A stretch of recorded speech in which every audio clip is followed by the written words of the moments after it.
I was going to say Joe Camp up there. And I thought if someone took a picture of that and sent it to him, I know he'd show up next week. Which he will do anyway. Well, today is the first Sunday of Lent, and we just heard that story of Jesus in the wilderness, and Mandy shared it with us so well. Lent is that 40 days more or less, that once you subtract the Sundays, that we are given to prepare for Easter. I love it that our faith builds in times of preparation, you know? In Advent, we prepare for birth, and in Lent, we prepare for death and resurrection. Lent actually began very quietly on Wednesday night, when a small group gathered and were marked by the ashes that remind us that life is short and death is guaranteed. Some of us wrote down things that we are willing to let go of or die to this season, so that we can have enough space for the grace that is coming. Easter's our big day. Today, we will talk about temptation, and we'll talk about the devil. Temptation was one of Mae West's favorite topics. I can resist anything, she said, except temptation. To be human is to know temptation, right? Yes. To be living with any form of addiction is to be an expert. In today's reading, we hear that even Jesus had to contend with the demons of temptation. So we are in good company.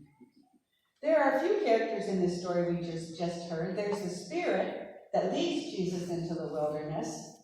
There's Jesus. There's the devil, also referred to at the end as Satan, and there are angels. Jesus enters the wilderness willingly, led by the Spirit, we're told, which we can only assume has something to do with God. Jesus does this before entering his public ministry. This is his time of discernment. Indeed, this is his vision quest of sorts. He practices a spiritual tradition of his faith, fasting, so we and the devil both know that he is hungry. Now, let me say a word about the devil or Satan. What do you think of when you think of the devil or you think of Satan? Some people speak of Satan as a totally exterior force. Flip Wilson used to say, the devil made me do it. That devil out there. For me, the devil is more like the Fred Flintstone version, you know? Fred Flintstone, the cartoon, who also had little cartoon angel and devil on his shoulders that would speak to him. On one side, the angel, and on the other side, the devil. The angel would always encourage Fred to do the right thing, do the next right thing. But that devil would say, come on, Fred, you know what you want to do. Just this once, and nobody even has to know you did it. It'll be easy. You see, I'm more like Fred. And not only do I have both voices on my shoulders, I have both voices inside of me. And I have to work hard to listen to the angelic voice. I have to feed that voice, I have to pray, and I have to practice a whole set of spiritual principles. I have to surround myself with good people. There's an acronym in many 12-step recovery rooms, and that acronym is HALT. It's like a stop sign. HALT. Danger zone. In this case, HALT stands for hungry, angry, lonely, and tired. When we allow ourselves to get too hungry, angry, lonely, or tired, the devil's voice is so much easier to heed, isn't it? This was true for Jesus. The devil's first approach was easy. Jesus had been fasting. He was hungry. So the devil said, why don't you just turn these stones into bread? What could be easier? But Jesus knew it, and so do we. The easier way is always the harder way. Oh, I'm feeling depressed and sad. Why not just pop a pill or have a drink or eat a whole chocolate cake to make me feel better? Not that I would know anything about that. I can get right back on track tomorrow. Nobody will even know. But Jesus answers by quoting scripture. One does not live by bread alone, but by every word that comes from the mouth of God. His answer reveals a lot about his identity. Not only does he say who he is, he says whose he is, who he belongs to, who he has chosen to follow, who he has chosen to listen to. Lent is a good time to ask, who do I belong to? Now, recently you may have heard from up here that we will be taking in a class of new members at the church. This church has a very unique relationship to church membership.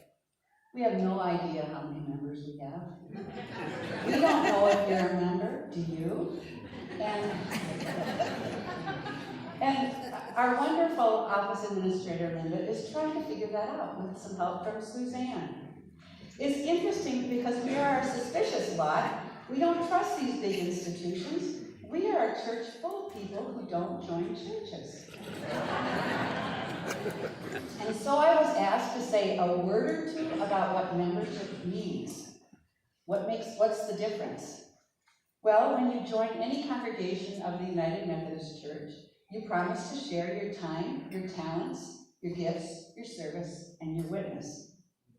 Now, as the truth is, many of you are sharing your time, your talents, your gifts, your service, your witness, and you don't have to be a member to share those things. Indeed, we have an abundance of people who share those things. There are many of you who give generously in many ways. Does that make you a member? It's like couples who are totally committed to each other, are in it for life, and never legally married. Does that make them less of a couple? Becoming a member of a church is a bit like getting married. It is saying, and this isn't always easy for people in recovery, it is saying, I'm making a commitment to you. Not this building, but to this community, these people. I am all in. We are now part of each other. If you say or do something I don't like, I will not just walk away. I will talk to you about it. I won't leave without saying goodbye. I'm here for the long run, for better or worse. And I am crazy enough to declare it publicly, in front of a whole church full of people just like me. I am choosing not to be self-reliant, but to rely on God, to put God first, and to practice the love of God in this particular community of God's own imperfectly beautiful and beloved children. When Jesus uttered his last, "Away with you, Satan," in this text, he was alone again. Or was he? What happened next? Angels came and ministered to him, showing him that he had never been